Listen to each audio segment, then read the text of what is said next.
abonné leen ci seen chaîne YouTube DKR 221 bu leen fàtte bës cloche bi ndax ngeen di jot ay xibaar.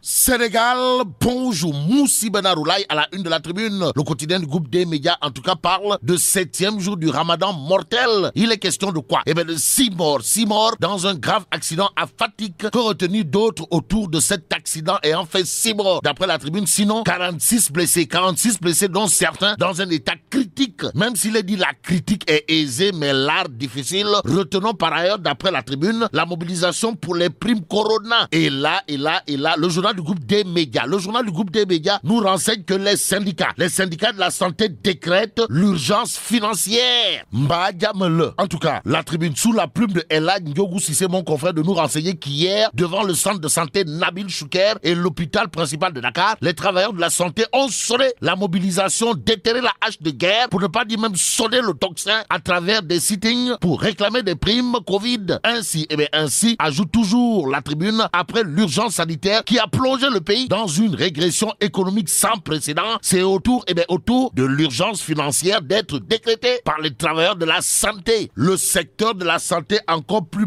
malade que le malade qu'il est censé soigner. Voilà ce que semble nous livrer 24 heures. Le journal, en tout cas, parle de non-paiement des primes Covid-19, histoire d'indiquer le système prend l'eau. Et c'est peut-être à volo que l'enseignement supérieur est en train d'aller. Si on en croit 24 heures quotidien, toujours à la une du quotidien, on peut lire réforme des masters, le grand bazar, une interrogation Kouroubaï Fall signée 24 heures quotidien. Le journal d'ajouter les étudiants de Saint-Louis et de Bambey vont debout contre le ministre Cheikh Oumar Anne. Aussi, toutes les décisions afférentes à ces réformes ont été prises à l'exclusion des représentants d'étudiants qui ne sont désormais pour le ministère de l'enseignement supérieur, de la recherche et de l'innovation que des récepteurs d'informations. Selon les étudiants à l'étude de la lutte contre le chômage des jeunes, Mamadou Lamine Diallo Tekile, dans 24 heures, le journal de souligner les propos de l'homme politique et député de son état, comprenez Mamadou Lamine Diallo Teki, à savoir la révolution industrielle, seule voie pour résoudre le chômage massif des jeunes. Dis-moi quelle jeunesse tu as, je te dirai quel pays tu auras. Voilà en tout cas ce qu'il y a lieu de retenir au regard de ce que nous livre l'Observateur, l'Obs, le journal du groupe Futur Média, en tout cas titre Macky, la cure de jeunesse. Il s'agit de quoi? Eh bien, l'Observateur, l'Obs, de nous renseigner que dans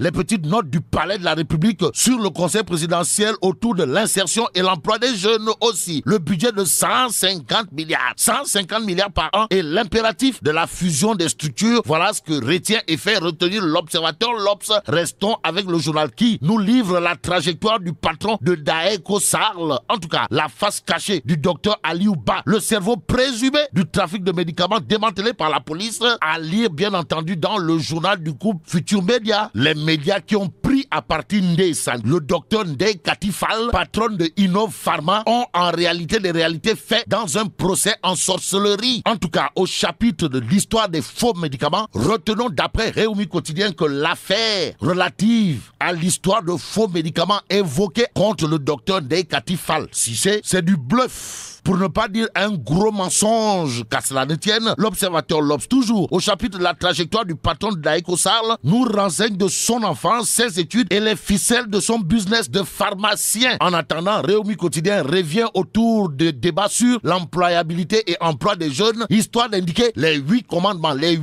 du MEDES du président Mbagnick Diop. En tout cas, dans Réumi Quotidien, il est écrit le forum du premier emploi est gratuit et le MEDES a dépensé plus d'1 milliard de francs CFA en 20 ans pour faire la promotion de l'employabilité et l'emploi des jeunes. Et pendant ce temps, l'As Quotidien, en appel à la une, nous renseigne que Mimi Touré et Maître Aliou Badara Cissé un entretien, plusieurs questions. À la question de savoir si Nyangal National Universel Mondial devra manquer le sommeil, le Témoin Quotidien, en tout cas Barça 1 d'une interrogation, à savoir le médiateur a rendu visite à l'ancienne PM que mijote Mimi Touré et Aliou Badara Cissé alias ABC. Aliou Sall à la une de Critique, le journal en tout cas évoque retour aux affaires du maire de Guédiawaye, Aliou Sall le comeback. En tout cas, Critique le journal de renseigner que si la promesse était qu'il délaisse ses mandats pour permettre à la justice d'éclairer l'opinion sur le dossier Petrotim pour lequel il s'est déchargé de la direction de la caisse de dépôt et de consignation, le maire de Guédiawaye a toutes les chances de revenir aux affaires. En tout cas, Critique le journal d'ajouter que Aliou Sall qui tient de main de maître son écharpe Diop, le président de l'association des maires du Sénégal, a été totalement, voire complètement blanchi par la justice.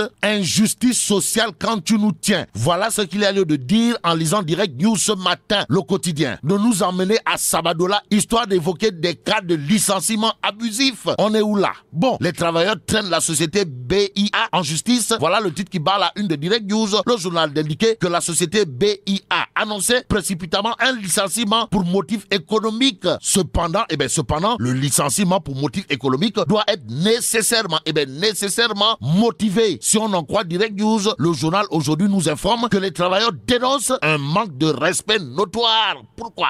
Parce qu'aucune négociation n'a été entamée avec le collège des délégués du personnel pour aboutir à un licenciement pour motif économique. En attendant, Vox Populi nous emmène au Tchad. Pourquoi faire? Pour nous renseigner que Ndeketeyo, Idriss Déby, le stabilisateur du Sahel, tué après 30 ans de pouvoir et le lendemain de la confirmation de sa réélection pour un 6e mandat. Que retenir autour de cette information? Sinon, son fils, aidé par un conseil national de transition, prend le pouvoir pour 18 mois. Et Waïsam. Qu'à cela ne tienne, enquête quotidienne, toujours au chapitre du décès de Idriss Déby, révèle que c'est le Sahel, le Sahel qui tremble. Pourquoi le Sahel doit trembler?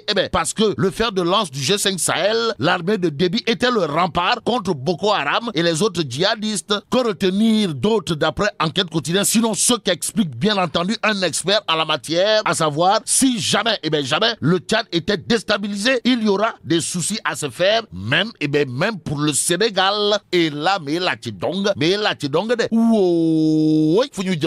Bon, vive le Sénégal.